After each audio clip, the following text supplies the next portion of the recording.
सॼी दुनिया में माहौलियाती तब्दीलियुनि जे करे न सिर्फ़ माहौल ते नाकारी असर पइजी रहिया आहिनि, पर उन जा नतीजा बि तमामु घणा ख़राब निकिरी रहिया आहिनि।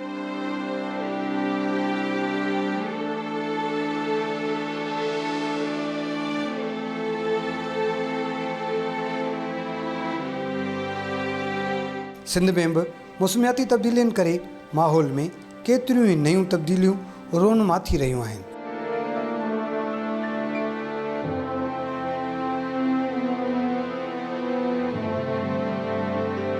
जिते तेज़ बरसातुनि सबबि ॿोॾि जा ख़तरा वधी विया आहिनि, त उते वरी वारियासी इलाइक़नि में ॾुकार वारी सूरत हाल बि पैदा थींदे नज़र अचे थी। बरसात सबबि केतिरा ई बीठल फसल तबाह थिया, जॾहिं त लखे माण्हू अञा ताईं पंहिंजे अजनि खां परे दरबदरी वारी ज़िंदगी घारे रहिया आहिनि। क्लाइमेट जे अहिड़ी तरह तब्दील थींदड़ सूरत हाल हर माण्हू खे ॻणती में विझी सोचण ते मजबूर करे छॾियो आहे।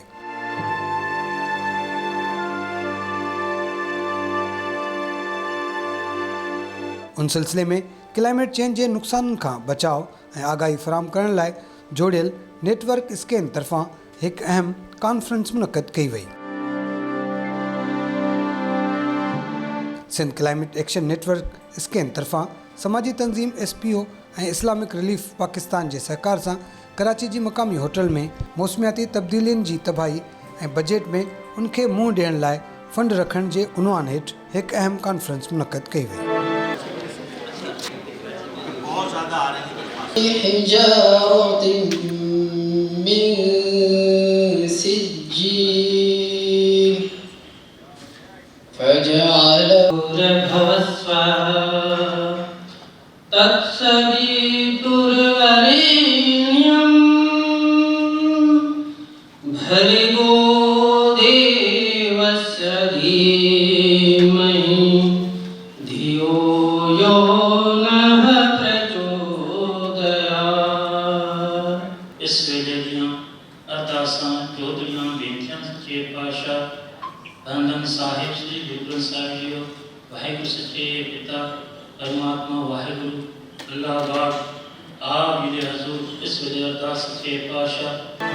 गोलमेज़ कॉन्फ्रेंस में स्कैन जे अॻुवाणनि, सिविल सोसाइटी जे नुमाइंदनि तोड़े सिंध जे घण घुरियनि सिंध खे मौसमियाती तब्दीलियुनि जे ख़तरनि खां बचाए क्लाइमेट चेंज पॉलिसी ते अमल दरामद कराए मौसमियाती तब्दीलियुनि जी तबाही खां बचण लाइ ईंदड़ बजट में ख़ासि तौर ते फंड्स रखण जो मुतालबो कयो आहे। माहौलियाती माहिरनि जो चवणु आहे त माहौलियाती गदिलाइण पखेड़ण में पाकिस्तान जो 1% बि हिसो नाहे, पर नुक़सानु सभ खां वधीक सिंध समेत पाकिस्तान भोॻे रहियो आहे। गोलमेज़ कॉन्फ्रेंस में चार्टर ऑफ डिमांड ज़रिए सिंध जी सिविल सोसाइटी मुतालबो कयो आहे त मौसमियाती तब्दीलियुनि खे मुंहुं ॾियण लाइ सिंध क्लाइमेट चेंज पॉलिसी जो एक्शन प्लान जोड़े उन ते अमल करे सिंध जे रहवासियुनि खे तबाही खां बचायो वञे। कॉन्फ्रेंस में अॻूणे सेनेटर जावेद जब्बार, स्कैन जे chairman advocate M Prakash, Pushpa Kumari, Amjad Baloch, Mohammad Bashir, Zahra Khan, माहौलियाती माहिर professor Ismail Kumbhar, Mustafa Baloch, Qurratulain Shah, Sabir Mahar, vice chairperson SCAN ऐं इंचार्ज अर्ली वार्निंग सां गॾु अलामा मसूद जमाल, हिज़बुल्ला मंगरियो, पंडित बाबूलाल आर्या, अलामा ग़ुलाम रज़ा सिरेवाल, प्रकाश सिंह, शिवाराम, राजेश कुमार, अल्लाह बचायो, एडवोकेट सुनील शत्रुघ्न, एडवोकेट सुबा भट्टी, आमना मेमण ऐं रोमस भट्टी समेत अदीबनि, दानिश्वरनि, लेखकनि, माहौलियाती तब्दीलियुनि जे माहिरनि, कोस्टल डिपार्टमेंट जे ऑफिसरनि समेत मुख़्तलिफ़ लाॻापिल खातनि जे अमलदारनि पिणु शिरकत कई। सिंध में बिलखसूस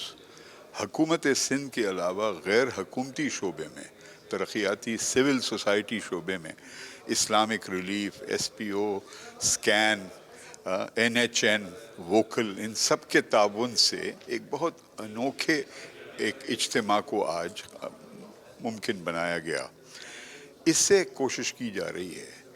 कि बजट को, जो सालाना बजट होता है, सिर्फ मालियाती तौर पर, गिनती के तौर पर ना देखा जाए कि कितने रुपए इसमें खर्च हुए, कितने रुपए, बल्कि एक वसी पैमाने पर माहौलियात के तसव्वुर को अपनाया जाए, ताकि अखलाक़ी तौर पर और मालियाती तौर पर, पॉलिसी के तौर पर और अमलन शक्ल देने के सिलसिले में एक एक्टिव, प्रोएक्टिव, इफ़ेक्टिव एक्शन नज़र आए, क्योंकि सिंध भी बहुत संगीन चैलेंजेस का सामना कर रहा है। और मैं यकीन रखता हूँ कि आज के मुज़ाकरात से कुछ मुस्बित और बहुत दिलचस्प तजावीज़ सामने आएंगे जो हुकूमत सिंध और ख़ास तौर पर सिंध असम्बली को उनकी तवज्जो दिलवानी चाहिए, ताकि उस पर अमल आइंदा आने वाले सालों में किया जा सके। देखिए, सबसे बड़ी बात यह है कि इस वक्त इसकी ज़रूरत बहुत ज़्यादा है। जिस तरह का अभी सिंध में सैलाब आया था, और ये सैलाब देखें, सिंध में कोई ऐसी बारिशें नहीं थी, दूसरे शहर पाकिस्तान के दूसरे हिस्सों से निकल कर पानी यहाँ जमा हुआ। वजूहत बहुत सी हैं। यहाँ आने के बाद जो नई नई वजूहत सामने आ रही हैं, वहाँ की जो कम्युनिटी बैठी है, जो वो बातें बता रहे हैं, उससे ये पता चलता है कि इसमें ज़रूरत इस बात की है कि हमें भी अपना अमल दखल करना होगा, एक आम पाकिस्तानी होने के नाते, सिंध का शहरी होने के नाते। रीज़न क्या है कि क्लाइमेट चेंज में ज़रूरी नहीं है कि जो दुनिया से जो चीज़ें तब्दील हो रही हैं वही हैं, कुछ हम अपने हाथ से करते हैं। आपके सामने इन्वायरमेंट की अगर हम बात करें तो आपके सामने क्लाइमेट चेंज में सबसे ज़्यादा पॉलीथीन बहुत बड़ा मेन रोल अदा करता है। पॉलीथीन से जितने नुकसानात सिर्फ ये नहीं कि रूरल एरियाज़ को हैं, आप अर्बन एरियाज़ में जाके देखें तो आपको कई इलाकों में अमूमन ये आप टीवी चैनल दिखा रहा होता है कि जनाब नाले बंद हो गए, गलियाँ बंद हो गई। रीज़न्स क्या होता है? रीज़न ये है कि हम उस तरफ तवज्जो नहीं दे रहे, हम नई सोसाइटीज़ बनाते जा रहे हैं। हम नई सोसाइटीज़ बनाते वक्त ये भूल जाते हैं कि वो कहीं रिवर था, कहीं वहाँ पानी चलता था, वो एक ऐसी जगह थी जो पानी की थी, हमने उसको पर बंद बांध दिया। तो मेरा कहने का मकसद ये है कि मुझे आज के इस इवेंट से एक लर्निंग हुई है, एक सीखने को मिला है। वो ये है कि हमें अपना एक रोल प्ले करना होगा, और हमें एक बहुत अच्छा अल्फाज जावेद जब्बार साहब का लगा कि ग्रीन बजट जो हुकूमत वक्त को, चाहे सिंध गवर्नमेंट चूँकि इस टाइम बहुत बड़ा काम कर रही है, जो कि बजट के फिगर्स बताए गए यहाँ पर, तो मैं समझता हूँ कि अगर ग्रीन बजट पे काम किया जाए, एक वो जो हुकूमत करे, एक वो जो मैं अपने घर से शुरू करूँ कि एक पौधा लगाऊँ। एक पौधा जब लगाऊँगा तो मैं उसे तनावर दरख्त बनाऊँगा। जब वो तनावर दरख्त बनेगा तो 100% जो आज मोटो है, जो आज हम करना चाहते हैं, वो इंशाअल्लाह ताला एक बेहतर तरीके से सिंध को और शहर कराची को और सिंध की आबादियों को महफूज करेगा। लर्न क्यों सीखूं तो माज़ी में वेझर में या पोएं टाइम में कहिड़ा डिज़ास्टर आया, और डिज़ास्टर जो ताल्लुक़ क्लाइमेट चेंज सां कीअं आहे, ऐं उन क्लाइमेट चेंज ऐं डिज़ास्टर जे अचण खां पोइ क्लाइमेट चेंज जो इम्पैक्ट जेको डिज़ास्टर आयो, उहो चाहे रेड फ्लड जी शिकल में आयो या ॿियनि शिकल में आयो, त उन जो नुक़सानु नेचुरली, इकनॉमिकली, समाजी, कल्चरली छा पियो, ऐं उन ते गवर्नमेंट जेका बजट रखे पई, छा उहा जीअं सरमर साहब ॻाल्हि ॿुधी त 80-ॿाहिरि मुल्कनि में 1% जेका बजट आहे रीजनल्स जे हवाले सां रखी वेंदी आहे, ऐं पोइ 99% जेकी बजट आहे उहा जेका ₹1 जेको आहे उहा बजट जेकी आहे रखी वेंदी आहे त रेज़िलेंस माना क्लाइमेट खे कवर करण लाइ, त 99 रुपया जेके उहे बचंदा आहिनि। माना हाणे असां वटि जेका बजट आहे उनखे जेका प्लानिंग में असीं रखूं पिया, छा उहा वाक़ई उन तरीक़े सां जेके असांजूं पॉलिसियूं ठहियल आहिनि उन तरह सां असीं रखूं पिया,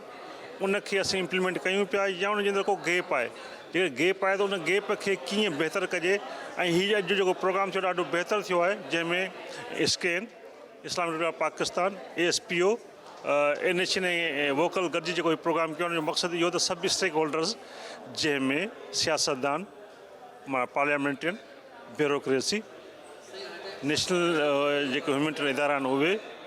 इंटरनेशनल जेके ह्यूमैनिटेरियन इदारा आहिनि उहे, कम्यूनिटी, लोकल NGOs ऐं जेके ॿिया स्टेक होल्डर, उहे शयुनि खे सम्झनि त असीं किथे बीठा आहियूं, असीं माज़ी में छा सिखियो आहे, ऐं छा असीं जंहिं जाइ ते बीठा आहियूं अञा इनखे बहितर करण जी ज़रूरत आहे। जेकॾहिं बहितर करण जी ज़रूरत आहे त उन बजटिंग में किथे किथे चेंजिंग अची सघे थी। त लिहाज़ा जेको प्रोग्राम आहे तमामु बहितर प्रोग्राम आहे, शऊर ॾियण जे लाइ, कंहिं शइ खे अमली तरह खणण जे लाइ, ऐं कंहिं फ्यूचर में पंहिंजी कम्यूनिटी खे, पंहिंजे माण्हुनि खे बचाइण लाइ, त जीअं असीं गॾिजी कमु कयूं, ऐं जेको नेटवर्क ऐं कोऑर्डिनेशन आहे उनखे मज़बूत कयूं, त जीअं बहितर खां बहितर फ्यूचर में असीं क्लाइमेट चेंज जे असरात खां बची सघूं। अॻवाननि जो चवणु हो त दुनिया में रोनमा थींदड़ मौसमियाती तब्दीलियुनि में पाकिस्तान जो को बि किरदारु नाहे, पर उन जे असर सबबि मुतासिर थींदड़ मुल्कनि में मुख्य 10 मुल्कनि मां पाकिस्तान बि हिकु आहे। हीअ कॉन्फ्रेंस जे महीने में थिए पई, इहो मई आहे, जून में सिंध जो बजट ईंदो। हाणे ही चैलेंजिस अॼु जेका डिस्कस पिया थियनि, असांखे अफ़सोस आहे जो असां जेको क्लाइमेट चेंज जे मिनिस्टर इस्माइल राउत साहब खे दावत ॾिनी, पर हाणे उहो मसरूफ़ियतनि जे करे या कंहिं सबबनि जे करे न अची सघियो। अचण जो मक़सदु हुनजो इहो हो, अचण जे लाइ हुनखे रिक्वेस्ट इहा करणी हुई त हिते जेका आहे हिननि जेको चार्टर ठाहियो आहे उहो बजट जो हिसो थिए, ठीकु आहे, ऐं उन में सिंध जेका आहे उहे पंहिंजे हिकिड़े बजट जो हिसो बणिजे, छो जो सिंध बुनियादी तौर ते काफ़ी डिस्टर्ब आहे। जेका ॻाल्हि असां कई हुई उहा इहा थी त सिंध में 4 ज़ोन अहिड़ा आहिनि जेका क्लाइमेट चेंज जे करे डिज़ास्टर ज़ोन आहिनि, माना सिंध साइक्लोन ज़ोन में बि आहे ऐं सोनामी ज़ोन में बि आहे सिंध, ऐं सिंध जेको ड्राउट ज़ोन में बि आहे, सिंध अर्थक्वेक ज़ोन में बि आहे, ऐं सिंध फ्लड में बि आहे। फ्लड जो असां ॾिठो त हींअर 2023 में माना राइट ऐं लेफ्ट ॿिन्ही में सैलाब आयो, ऐं 2010 जो ॾिसूं था त सिर्फ़ु राइट बैंक ते आयो, 2000 जेको असां 11 में ॾिसूं था त सिर्फ़ु लेफ्ट बैंक जो आयो, त सैलाब सिंध में इहे आया आहिनि। हाणे आया सिंध छा 2010 में जॾहिं जेका ॿोॾि आई उनखे कंट्रोल करण लाइ पोइ 2011 में आई ऐं पोइ 23 में आई। असां कहिड़ा कंट्रोल कया, कहिड़ा मैकेनिज़म कया इनखे कंट्रोल करण, त इन जे बुनियाद ते जेका सिंध में क्लाइमेट जेको थिए पियो उन में हिकिड़ी डिस्कशन थी, उन में असांखे इहो ख़्यालु हो त गवर्नमेंट खे इहे चार्टर डिमांड पेश कयो वञे त जीअं गवर्नमेंट जो आहे उहो पंहिंजे कंहिं बजट जे हिनखे हिसो बनाए, छो जो हाणे बजट ईंदो इनखे जेका ॻाल्हि हले पई ग्रीन बजट जी। हाणे तव्हां ॾिसो फॉरेस्ट में तव्हांजी फॉरेस्ट जूं ज़मीनूं ॾेई छॾियूं, फॉरेस्ट ख़तमु पिया थियनि जंहिंसां क्लाइमेट इशू पैदा थींदा। तव्हां अहिड़ा रोड पिया ठाहियो, एॾियूं हाउसिंग स्कीमियूं पिया ॾियो जंहिंसां तव्हांजा ग्रीन बेल्ट मुतासिर था थियनि। तव्हां जेको सो पाणीअ जी जिते ड्राउट ज़ोन आहिनि उते अञा वधीक पाणीअ जूं कमियूं पियूं अचनि, फ्लड खे तव्हां अञा ताईं कंट्रोल करण लाइ को मैकेनिज़म डेवलप न कयो। इहे सभु अहिड़ा चैलेंज हुआ जेका चाहींदा हुआसीं त सिंध जे बजट जा हिसो बणिजनि ऐं आईंदा कीअं त असांखे वरी ख़तरनाक सूरत हाल जो मुंहुं ॾेई सघूं। पहिरीं त आउं सिंध टीवी जो शुक्रिया अदा करियां थो जंहिं अॼु जे प्रोग्राम में अची जेको सो हीअ जेको डिस्कशन थियो आहे हिन ते जेको सो दोस्तनि खां मशवरा वठे पई। अॼु जेको ओवरऑल क्लाइमेट चेंज जी हिकिड़ी कॉन्फ्रेंस थी आहे, उन क्लाइमेट चेंज जी कॉन्फ्रेंस में वरी जेको बजट जो एलोकेशन जे हवाले सां डिस्कस थियो आहे, त हिते जेका ॻाल्हियूं शयूं आहिनि त सिंध जेको सो मोस्ट वल्नरेबल प्रोविंस आहे पाकिस्तान में, ऐं वधि खां वधि जेकॾहिं तूफ़ान सोकड़ो ॾुकार या जेको सो बरसातूं पवनि थियूं या ग्लेशियर मेल्ट थियनि था त सिंध हमेशह भोॻे थी। त उन हवाले सां हिते इहो डिस्कस थियो आहे त सिंध गवर्नमेंट ऐं पाकिस्तान गवर्नमेंट क्लाइमेट चेंज जूं पॉलिसियूं ठहियल आहिनि, हिकिड़ो त उन्हनि जा के एक्शन प्लान आहिनि ई कोन, ऐं ॿियो वरी जेको वधि खां वधि जेको सो असां ख़ुदि जेके से माना जेका बायोडाइवर्सिटी आहे या बायोलॉजिकल डाइवर्सिटी आहे उहा वधीक जेका असां मुतासिर थी आहे, जंहिंमें माना रुगो इंसान पर हीउ सॼो इकोसिस्टम जेको वायुमंडल आहे। त हाणे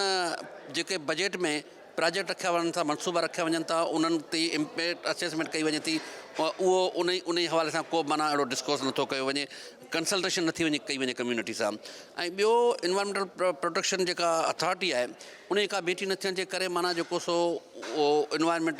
जेका प्रोटेक्शन एजेंसी जेका सीपा आहे उहो को बि अहिड़ो अहम रोल प्ले न करे सघी आहे। टियों जेका ॻाल्हि थी आहे त हीउ जेको हेॾो वॾो डिज़ास्टर आयो आहे त हाणे क्लाइमेट चेंज जे हवाले सां गवर्नमेंट खे सोचणु खपे त ग्रीन जेका बजट आहे उन ते फोकस करे। त ग्रीन बजट जो सॼो कॉन्सेप्ट इहो आहे त जेका बि बजट हुजे उहा इकोलॉजिकली साउंड हुजे ऐं सस्टेनेबल डेवलपमेंट जे जेके गोलनि खे नज़र में रखी वञे त जी क्लाइमेट चेंज आहे, वाटर सिक्योरिटी आहे, फूड सिक्योरिटी आहे या ॿिया मसइला हल थी वञनि। क्लाइमेट चेंज न सिर्फ़ु पाकिस्तान न सिर्फ़ु सिंध बल्कि पूरे मुल्क जो ऐं बल्कि पूरी दुनिया जो इशू आहे ऐं हिननि SPO ऐं जेको नेटवर्क आहे हिननि टाइमली इहो प्रोग्राम रखियो आहे ऐं हिन टाइम ते जेको क्लाइमेट जो तब्दीलियूं अचनि पियूं उनमें सिंध गवर्नमेंट पंहिंजूं कोशिशूं जारी आहिनि ऐं उनमें ख़ासि तौर ते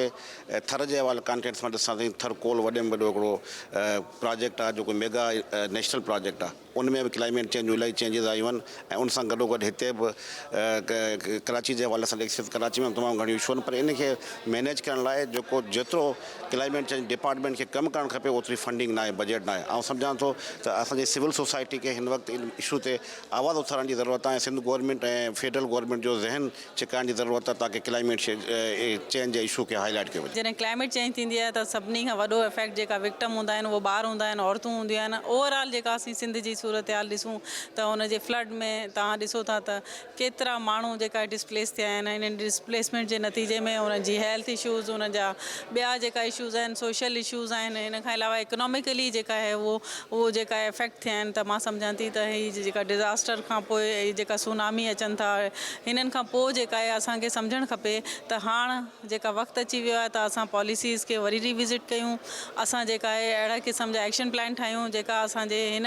रिहेबिलिटेशन प्लान में असां उन्हनि सभिनी शयुनि खे रखूं जेका असांखे महफ़ूज़ रखी सघनि, जेका हिन क्लाइमेट चेंज जे नतीजे में जेका असांजी मॉर्टलिटी रेट वधियो आहे, ज़ाहिर आहे एॾा डेथ्स थिया आहिनि, उन डेथ्स जे करे तव्हां ॾिसो था त असांजो सॼो जेका हीअ सिनेरियो आहे इहो चेंज थियो आहे। त मुंहिंजे ख़्याल में त अहिड़े क़िस्म जी जेका कॉन्फ्रेंस हींअर हिते कराई वई आहे उहो हिकिड़ी बहितरीनु कॉन्फ्रेंस आहे। हिननि में तमामु स्टेक होल्डर मौजूदु आहिनि ऐं क्लाइमेट चेंज जेका आहे उहो वक़्त जी जेका हाणे असांखे लॻे थो त अहम ज़रूरत आहे, पॉलिसीज़ खे रिविज़िट करण जी सख़्तु ज़रूरत आहे ऐं जेका गवर्नमेंट आहे उहो जेका आहे उहो पॉलिसीज़ ते वरी नज़रसानी करे। जेसिताईं असां न सोचींदासीं पंहिंजे लाइ तेसिताईं कुझु बि न थींदो ऐं मुंहिंजे ख़्याल में हाणे वक़्तु अची वियो आहे। स्कैन जे चेयरमैन एडवोकेट एम प्रकाश चयो त 2 साल अॻु स्कैन नेटवर्क जोड़ियो वियो त जीअं सिंध हुकूमत खे क्लाइमेट चेंज जे पॉलिसी ऐं उन जे अमल में सहकार करे सघिजे। संदसि चवणु हो त संदुनि कोशिशनि सां सिंध क्लाइमेट चेंज पॉलिसी मंज़ूर थी आहे ऐं मुस्तक़बिल में पिणु उन ते अमल लाइ कोशिशूं कंदा रहंदासीं। पाकिस्तान की जो हालात हैं आप देख रहे हैं और ख़ासतौर पे क्लाइमेट के जो असरात हुए हैं, मैं समझता हूँ कि इमरजेंसी लगी हुई है, अभी तक भी है। तो हम चाहते हैं कि गवर्नमेंट इस वक्त जो आज का जो हमारा जो मेन ऑब्जेक्टिव है कॉन्फ्रेंस करने का वो यही है कि हम मिल बैठ के सोचें और गवर्नमेंट को प्रेशराइज भी करें, रिक्वेस्ट भी करें, अपील भी करें कि डिजास्टर मैनेजमेंट को ध्यान दें ताकि न सिर्फ ऊपर से लेकर पाकिस्तान लेवल पे पर यूसी लेवल तक वो फंड्स दिए जाए। और क्योंकि अभी पॉलिसी बन रही है, बजट्स बन रहे हैं, पाकिस्तान के बन रहे हैं, प्रोविंसेस के बन रहे हैं, तो इस कॉन्फ्रेंस करने का मकसद यही है कि हम एलोकेशन कराएं, इतनी ज़्यादा हम कराएं ताकि ये मसाइल जो डेली आ रहे हैं, क्योंकि आप देख रहे हैं क्लाइमेट के असरात सारी दुनिया में हो रहे हैं। यूरोप देखें, अमेरिका देखें, हमारी साउथ एशिया देखें और पाकिस्तान तो बड़ा वल्नरेबल स्टेज पे है, फिर 6 नंबर है अपना क्लाइमेट चेंज के असरात के ऊपर। कॉन्फ्रेंस में सिंध हुकूमत जी नुमाइंदे सलीम जलबानी चयो त सिंध हुकूमत पंहिंजे वसीलनि आहर मौसमियाती तब्दीलियुनि खे मुंहुं ॾियण लाइ बजट रखी आहे। हमारे पास अब जो फिगर्स हैं वो थोड़ा मैं बता देता हूँ कि ये क्रॉस कटिंग हमारा सब्जेक्ट जिस तरह फॉरेस्ट डिपार्टमेंट में भी इसमें काम होता है कि इस तरह प्लांटेशन के हवाले से हो, और एनवायरनमेंट डिपार्टमेंट एक्सक्लूसिवली इस पर काम हो रहा है, और एजुकेशन सेक्टर में भी जो है इसके लिए कुछ पैसे रखे गए हैं, और एग्रीकल्चर सेक्टर के हवाले से भी क्लाइमेट एग्रीकल्चर के हवाले से भी इस पर काम हो रहा है। उन मौके ते इस्लामिक रिलीफ जे प्रोग्राम मैनेजर ऐं SPO J regional head charter of demand पेश कंदे चयो त लोकल सतह ते ख़तरनि जी असेसमेंट कई वञे, मौसमियाती तब्दीलियुनि जे बुनियादी सबबनि ते तहक़ीक़ करे उन लाइ तकड़ा उपाउ वठणु ऐं हर साल मौसमियाती तब्दीलियुनि लाइ घुर्बल बजट रखी वञे त जीअं मौसमियाती तब्दीलियुनि जी रोकथाम मुमकिन थी सके। वर्टिकल हमारी जो किचन गार्डनिंग की टेक्निक्स होती हैं, यहाँ पर हमारी बहनें बैठी हुई हैं, वो इंगेज हुई हैं हमारे इस प्रोजेक्ट के अंदर, और उन सब्जियों को इंट्रोड्यूस करवाने की कोशिश की गई है जो वहाँ पे पहले काश नहीं की गई कोस्टल एरिया के अंदर, और खासकर मलीर सिटी के अंदर जो अर्बन एरिया है उसका उन्हें कॉन्सेप्ट नहीं था, तो उन चीज़ों को यहाँ प्रमोट किया गया है। चाह रहे हैं कि हमारा जो बजट हो वो ग्रीन बजट हो, और उसके अंदर जो क्लाइमेट रिलेटेड चैलेंजेस आए जो सिंध को दरपेश हैं उसके हवाले से एलोकेशन की जाए। ख़ास तौर पे जो पानी के कुदरती रास्ते हैं उनकी बहाली के लिए एलोकेशन की जाए, मैंग्रोव्स की प्लांटेशन के लिए एलोकेशन की जाए, और जो क्लाइमेट रेजिलिएंट सीड की प्रोविज़न है उसके लिए एलोकेशन की जाए, और जो सैलाब की वजह से जो हमारे एग्रीकल्चर तबाह हुआ है उसके हवाले से उनकी बहाली के लिए एलोकेशन की जाए। तो हम उस पे फोकस कर रहे हैं, और उस हवाले से कुछ प्रपोजल्स हैं, कुछ चार्टर ऑफ डिमांड है जो हमारे साथियों ने तमाम एक्सपर्ट्स की मशावरे से तैयार किया है, वो हम प्रोविंशियल गवर्नमेंट को देंगे। इस कॉन्फ्रेंस के अंदर इरिगेशन डिपार्टमेंट और कोस्टल डेवलपमेंट के दोस्त आए हुए थे, एग्रीकल्चर के क्लाइमेट चेंज के डिपार्टमेंट के लोग आए हुए थे, और